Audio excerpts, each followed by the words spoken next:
Good afternoon, folks. Welcome to Visordown, and a really quite nice sunny day here in Hinckley. And as you can see, we're stood outside the Triumph Factory Visitor Experience, and I'm joined by a bit of a legend at the moment, which is Mr. Brandon Paasch. Brandon, thanks for taking the time out to speak to us today. Yeah, for sure. Thanks for having me out. No problem. So, I mean, you've just been honoured really with a plaque on the Triumph Avenue of Champions here.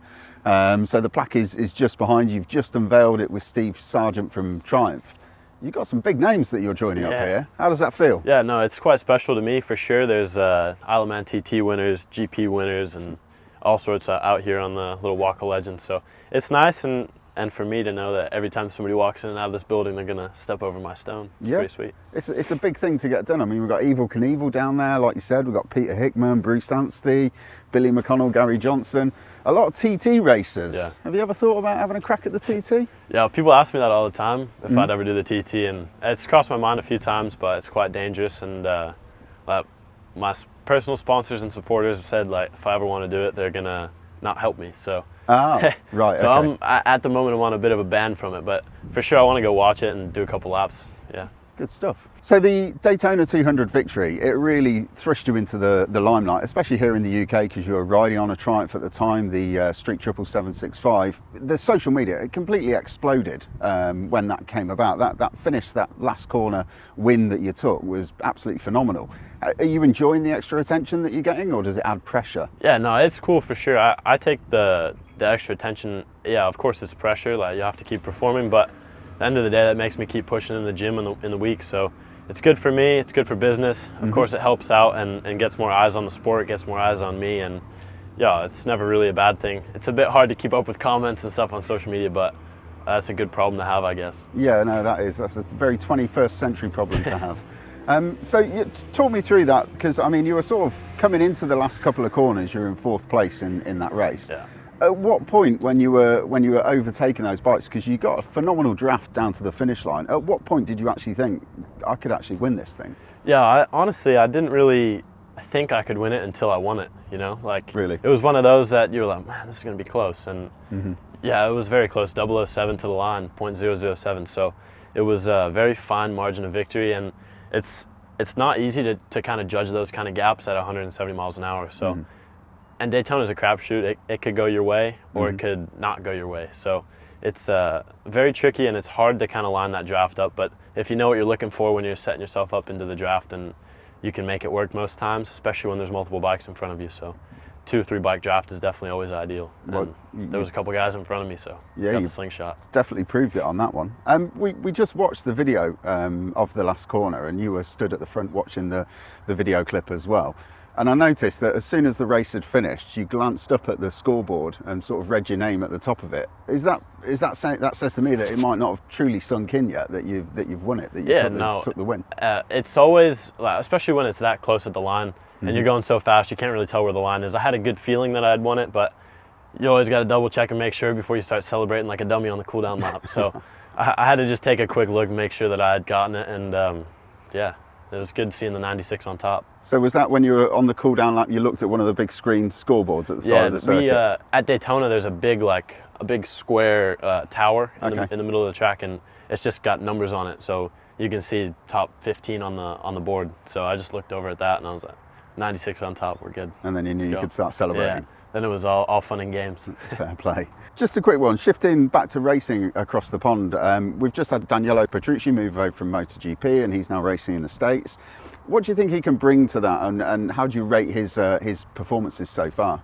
Yeah, Petrucci's obviously a very big name in the motorsports community, and having him come to the American Championship is a good thing for us, I think.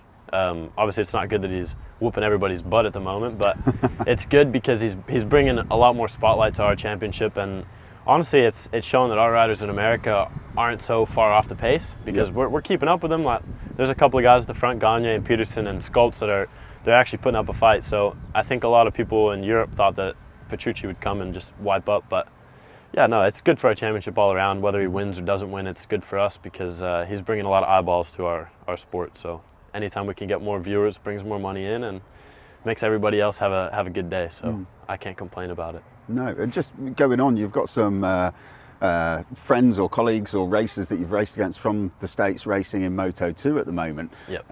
How do you rate their chances? And also, is that something that you've got on your radar? Is that somewhere that you're looking to go? Yeah, so Bobby, obviously I've never raced with him head to head, but he is basically an American legend at this point. He's won a bunch of Superbike titles, Super Sport. He's won everything in America. So for him, there's a lot of expectation to do well, I would assume, and he's doing a good job. The first year is never easy, and coming back for your second year and being at the front's been it's good for him, you know.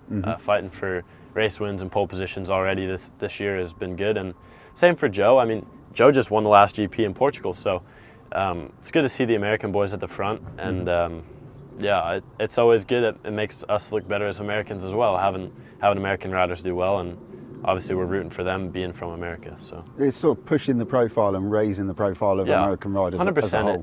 It kind of boosts our whole profile of American racing and the American riders and talent in America. So for me, it's a good thing, and hopefully one day I'll get the opportunity to jump in and see what I can do in the World Championship. So are your sights, I mean, how far down the track are you looking? Are you looking at MotoGP? Are you looking at World Superbike? Where are you focused? We always got our eyes up. We're focused on 3 to 5 years from now, and obviously that's the long-term goals, is getting into a World Championship, whether it's World Superbike or GP. I'm not fussed. I just want to be against the best in the world. So GP is obviously, it's got a bigger reputation for the best in the world, but World Superbike is also very highly competitive. So any championship I can get into that's a world level series, I'd love it.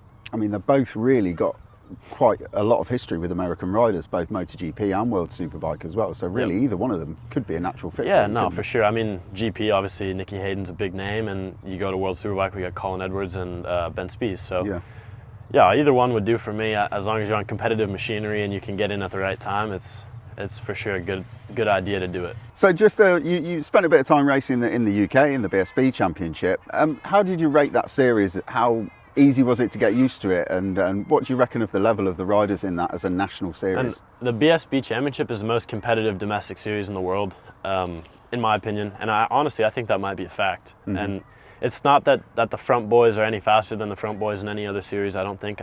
I just think the depth of the riders is a lot more dense than, say, America or wherever, Asia, whatever. I think the top 20 in BSB it's a ridiculous skill level, and all them guys are on good machines, and they're all a little loose in the head. So yeah, no, it's great coming over here and racing against them guys. They're all fast, and it definitely takes a certain skill set to be fast at places like Cadwell Park and Thruxton, and these tracks are a lot different than American tracks, and it was difficult for me at first, but I picked it up pretty quickly and kind of just jumped right in and learned from these guys, and every time I was on track I was learning. So for me it was a good experience, and I'd recommend it to anybody coming over here and racing the British Championships.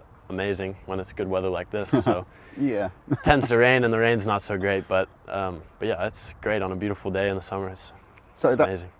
You're just talking then about the tracks, especially Cadwell Park. I mean, the service roads at some big American circuits and international ones are wider than Cadwell. Oh yeah. Is that the one of the toughest things to get your head around, is just how small and sort of tight the circuits are? My first time at Cadwell Park in 2018, I was looking down at the track from the calf that's up on the mountain, and I was like, man, pit lane's pretty narrow. My mechanic was like, dude, that's the track. What do you mean?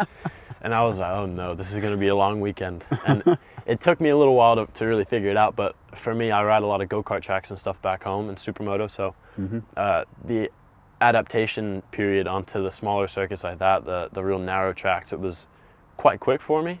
And yeah, I mean, obviously Cadwell, there's nothing like that in the world, so you show up there and you're out of your element no matter where you're coming from. Even just jumping up from, say, I think it's Thundersport or whatever the lower series is here, jumping up from that to BSB, the skill level's so much higher, and you're probably going a couple seconds a lap faster, and that track's way different when you're on a bigger bike and going that fast around such a narrow track. So it's definitely a thrill for sure. It is, yeah, the speed you ride, possibly not the speed I ride though. Well listen, Brandon, that's been a pleasure. Thank you very much for having a chat to us today. Congratulations on the honour over here at the Triumph Factory Visitor Experience, and good luck with the racing, and we'll see you again soon. Thank you, appreciate that. Cheers.